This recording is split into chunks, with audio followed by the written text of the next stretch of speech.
50,000 Ipon Challenge. Nag-ipon ka ng 334 pesos per sahod, that is 668 monthly.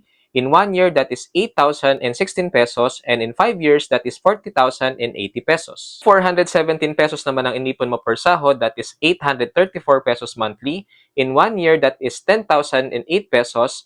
And in 4 years, that is 40,032 pesos. Nag-ipon ka naman ng 556 pesos per sahod, that is 1,112 monthly. And in 1 year, that is 13,334. And in 3 years, that is 40,032 pesos. 834 pesos naman ang inipon mo. In 1 month, that is 1,668 pesos. In 1 year, that is 20,016 pesos. And in 2 years, that is 40,032 pesos. 1,667 pesos naman ang iniipon mo per sahod. That is 3,334 monthly. In 1 year, you will have 40,008 pesos. Remember, ang pag-iipon ay kinakailangan ng discipline at consistency. Kahit maliit na amount, okay lang basta tuloy-tuloy. That's all and thanks so much for watching.